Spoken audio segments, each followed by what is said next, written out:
네, 오늘 욥기서 22장 1절부터 30절까지 본문 말씀을 예, 전체적으로 요약을 해보면은 본문의 이 1절부터 30절까지 본문의 구조는 욥과 그 친구들의 이제 세 번째 논쟁이 시작이 되는 부분입니다.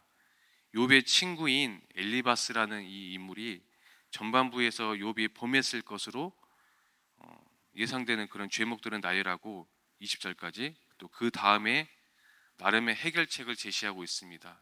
제가 엘리바스라는 그런 사람에 대해서 그 친구에 대해서 좀 알아봤더니 욥의 세 친구 중에서 가장 나이 많은 자로 추정되는 대만에 거주하던 에도민입니다. 에도민은 이삭의 아들 에서죠. 에서 장자권을 넘긴 그 큰아들이죠. 에서의 그 후손들에게 지어진 이름이 지금 에도민입니다. 엘리바스라는 사람이 그는 세 번째 권면을 통해서 욥의 고난이 죄로 인해 생겨났다고 질책하고 또 욥에게 하나님과 화해할 것을 요구하고 촉구합니다. 하지만 하나님은 나중에 엘리바스에게 욥을 억울하게 몰아세운 그 잘못을 꾸중하고 또 용서의 의미로 번제를 드리라고 명령을 하십니다. 본문 말씀을 제가 세 단락으로 구분을 짓는다면은 1절부터 11절까지 욥의 친구 엘리바스의 그 꾸짖음이 시작이 되죠. 1절부터 11절까지가 엘리바스는 여전히 욥이 악을 행하였고 또 자신의 죄를 숨기고 있다고 추측하고 거짓말을 하고 있습니다. 또 엘리바스는 욥이 저질렀을지도 모를 죄라면서 여러 종류의 그 죄들을 언급하면서 그 죄에 대해서는 욥하고는 전혀 아무런 상관이 없는 건데 엘리바스가 계속 죄를 나열하고 있습니다. 우리가 이제 신앙생활을 하면서 본문의 그 엘리바스와 같은 그런 언행은 사실 요즘 이 교회 안에서도 심심치 않게 발생하고 있는데 우리가 이렇게 누군가가 이렇게 교회에 잘 다니다가 나오지 않는 경우가 있잖아요. 근데 이제 나오지 않은 그 성도님들을 바라보면서 어쩌다가 이제 그에게 뭐 문제가 오거나 또 어려운 일이 생기면은 누군가가 말하죠. 교회 요즘 빠지더니 벌 받았군. 예. 교회에 자주 안 나오니까 문제가 왔구나라고 이렇게 질책을 하지 않습니까? 어려움에 처한 우리 형제 자매들에게 그 원인이 죄 때문이라고 또 일방적으로 몰아가는 것은 우리 성도들에게 깊은 상처를 남기며 또 그에게 돌이킬 마음을 만들어 주기보다는 오히려 반항하게 하고 반항심을 만들 그런 기회가 되는 거죠. 그러므로 우리는 비록 원인이 죄 때문이라고 하더라도 침묵하고 그를 위해서 기도해 주는 그런 긍휼함이 더욱더 필요합니다. 저도 이제 교회 남성 목장 사역을 하고 있는데 남성 목장 사역을 하면서도 목장 사역 그 초기에는 목원들이 이렇게 예배에 못 나오거나 또 예배 자체를 승리 못하는 우리 남성 목원들을 보면서 목자인 저는 저 스스로 막 시험에 들기도 하고 시험에 들 일도 아닌데 괜히 마음이 막 토라지고 목원들을 볼 때 막 미운 마음이 이렇게 지나가면은 말은 안 하지만 미운 마음이 들기도 했습니다. 그러나 목자라는 그 직분 자체가 양들을 돌볼 때에도 연약한 양이 있기도 하고 병든 양이 있기도 하기 때문에 우리는 더 연약하고 병든 양은 더더욱 신경을 더 많이 쓰고 돌보는 게 목자의 사명이라는 것을 알고 교회에서 뵈면은 더욱더 반갑게 인사하고 반갑게 맞아서 인사해주고 또 일부러라도 목원들에게 가서 인사하고 그러니까 그분들이 변화가 되어서 목장 예배에 참석하고 또 주일 예배에 나오는 것을 보게 되었습니다. 내 스스로가 마음이 즐겁고 기쁘고 감사하면 되는 거를 누군가로 인해서 내 감정과 영이 우울해지거나 낙심해서는 안 된다는 것을 깊이 깨달았습니다. 두 번째 단락에 12절부터 20절까지 엘리바스의 그 잘못된 생각으로 하나님은 악인을 심판하신다고 이렇게 말하고 있는데 엘리바스는 욥이 하나님을 제대로 깨닫지 못하는 어리석은 사람이라고 꾸짖습니다. 엘리바스는 욥에게 하나님이 멀리 계셔서 인간의 일에 관심이 없으신 분이라고 말합니다. 그럼에도 불구하고 악인인 욥의 결말은 비참할 것이라고 그렇게 말하고 있죠. 엘리바스 입에서. 저희 한 가지 간증을 말씀을 드리자면은, 저희 가족은 이제 사남매 가족인데, 이 말씀을 제가 이게 준비하면서 우리 맨 첫째 형이 많이 생각이 났습니다. 그러니까 첫째 형에 대해서 제가 깨달은 말씀을 드리고 싶습니다. 저희 형은 20년 전에 형수를 만나서 결혼을 하고 한국에서 인터넷 쇼핑 사업을 시작으로 또 홍콩으로 건너가서 본격적으로 신발과 옷을 이렇게 해외 구매 대행해주고 해외 직구 배송하는 일을 시작하게 되었습니다. 초창기부터 사업이 너무 잘 되기 시작해가지고 홍콩이 엄청 집값이 비싸잖아요. 그런데도 불구하고 홍콩에 집도 사고 단독 건물도 사게 되었습니다. 그런데 형은 형수 만나기 전에도 누구 밑에서 일을 해본 적도 없고 스스로 자수성가하는 그런 타입이라서 서울에서 벤처기업을 2번, 3번 내지 이렇게 회사를 운영하다가도 회사가 부도난 적이 너무나 많았습니다. 그래서 형은 직원들 누구도 못 믿고 직원들에게 늘 뒷담화당하는 오너였습니다.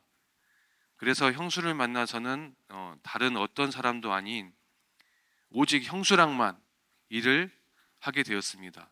믿지 못하는 거죠.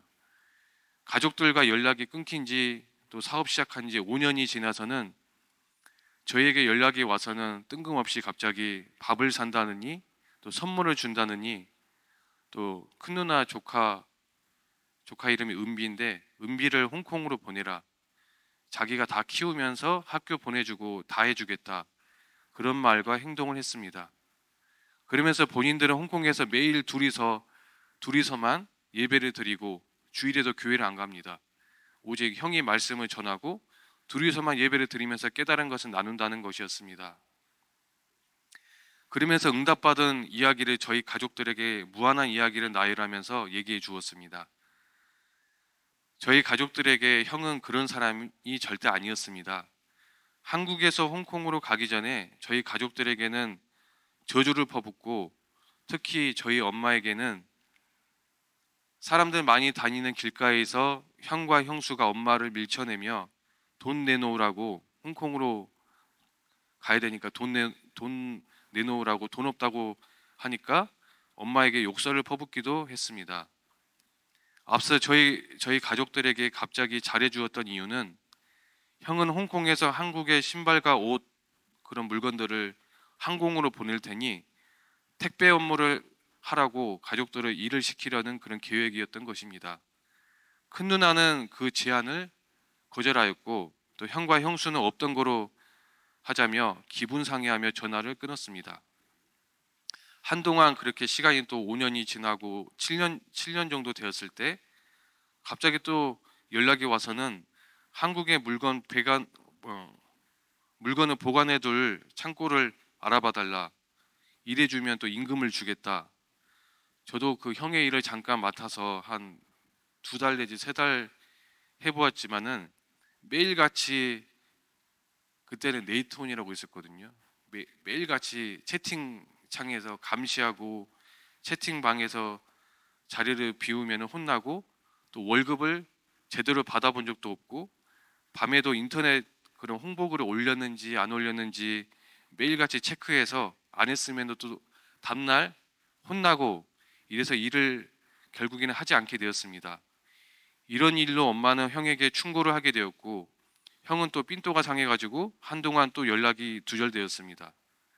그런데 갑자기 또 2019년 여름에 갑자기 저에게 카톡이 와서는 잘 지내냐 안부를 묻다가 공단에 컨테이너 창고가 있는데 전에 일하던 직원이 일을 관두게 되어서 컨테이너 물건 배송 일을 해줄 수 있냐, 내가 한국으로 갈 수가 없으니까 대신 부탁을 한다고 하였습니다.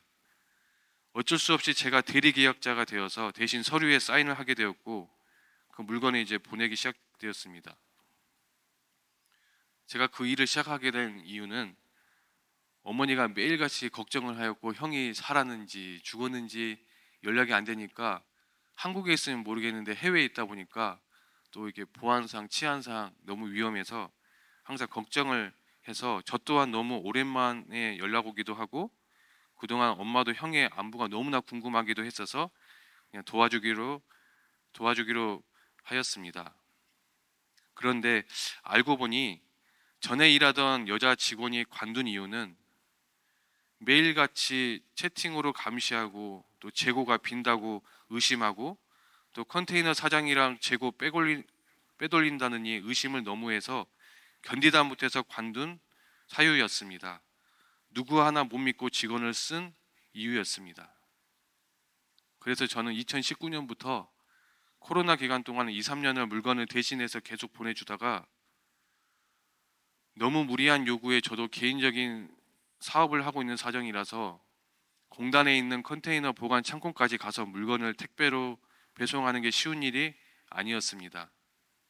물건들을 못 보낸다고 하였고 형은 그동안 홍콩에서 압류가 가해지며 경제적으로 사정이 어렵게 되자 집도 팔게 되고 빚더미에 앉게 되었습니다.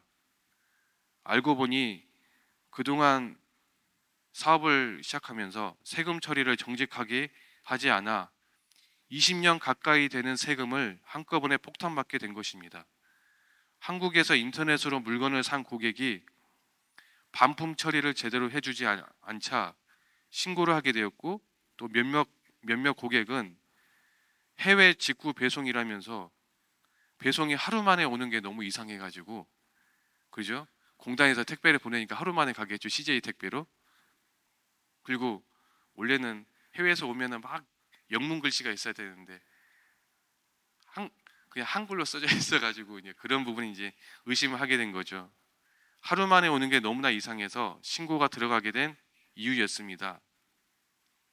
한국에 물건을 대량으로 보내놓고 컨테이너에서 하나씩 택배로 보내는 시스템이니 그동안 관세를 탈세한 것입니다. 그래서 형은 길거리에 내앉게 되었고 저희 가족들에게 월세 나갈 돈 100만 원만 빌려달라.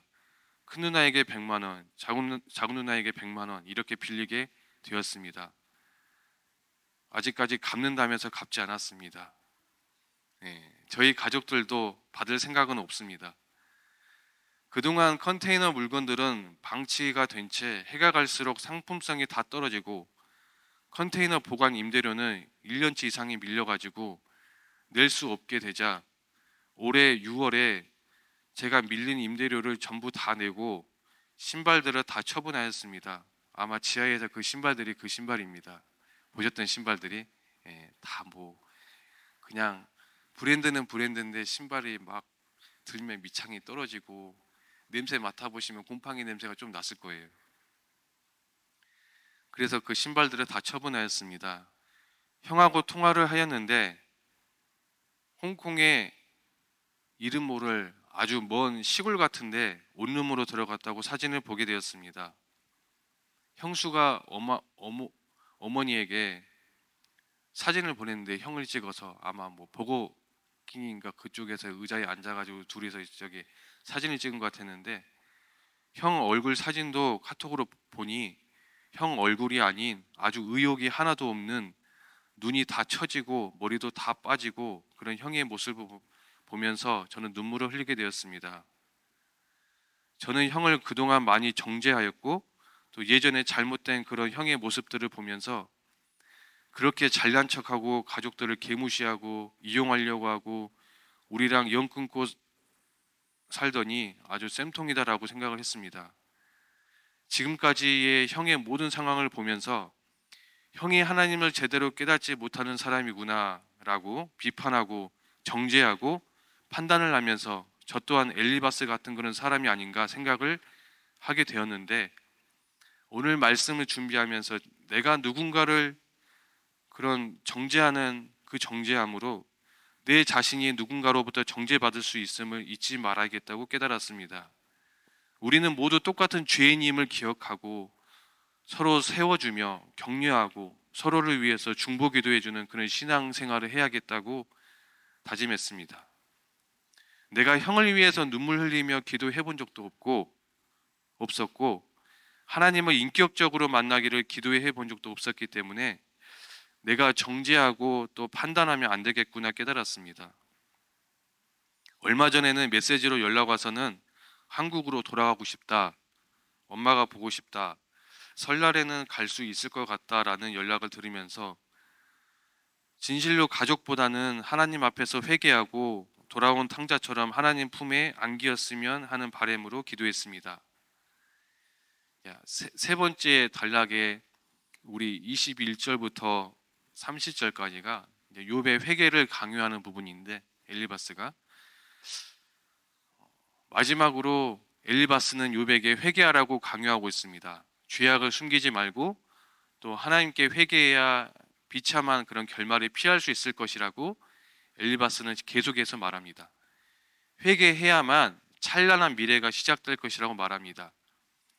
저 또한 저는 무슨 결정이나 판단을 정할 때 이렇게 기도하면서 말하고 또 기도하면서 행동을 해야 하는데, 잘못된 말과 행동으로 제가 속한 그 찬양단 안에서 종종 불찰이 생기면은, 예전에는 제 단짝 주희 집사님이 저를 엄청 꾸짖고 왜 그런 말을 했는지에 대해서 막 무슨 생각으로 그런 행동을 했냐, 회개를 해라, 회개하면서 기도하라고 말합니다. 그런데 요즘은 최근에도 그런 일이 몇 번 있었는데, 종종 그런 일이 있을 때마다 주희 집사님이 조용히 기도하면서 꾸지람 없이 상황에 대해서 함께 이야기하고 또 직접 그 상황에 당사자와 또 관여해가지고 복음과 영적으로 해석하여서 그 상황을 마무리해 준 걸 보면서 제가 많은 것을 깨닫고 또 고마움을 느낍니다.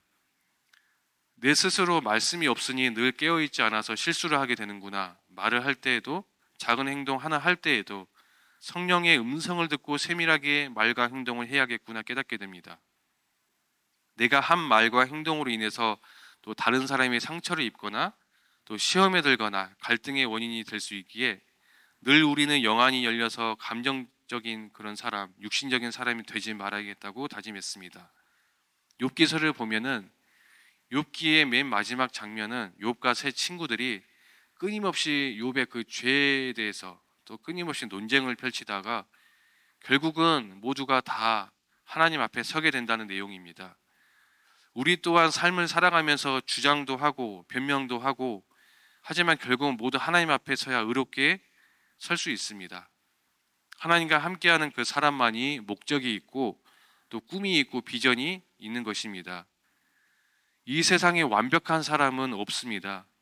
오직 자신의 부족함을 잘 아는 사람과 잘 모르는 사람만이 있을 뿐입니다. 우리는 나보다 또 부족한 사람을 위해서 중보 기도해주고 위로해주고 격려해주고 해야지 하나님 나라를 만들어가는 것이라고 생각합니다. 마지막에 우리 29절 30절 보는 것처럼 교만하기보다는 나를 낮추고 또 겸손하게 다른 사람을 존중해주고 나를 내세우기보다는 우리 타인의 말을 경청하고 또 뜻을 따라주는 우리 큰나무교회 성도 모두가 되시기를 이 시간 주님의 이름으로 축복합니다. 기도하고 말씀을 마치겠습니다. 사랑의 하나님, 우리는 연약하고 부족하기에 엘리바스처럼 또 교만한 마음으로 남을 정죄하거나 비판하거나 판단을 할 때가 많습니다. 또 반대로 조그만 말과 행동에도 우리는 상처받기도 하고 감정에 휩싸이고 또 혈기와 분노로 절제를 하지 못할 때가 너무나 많습니다.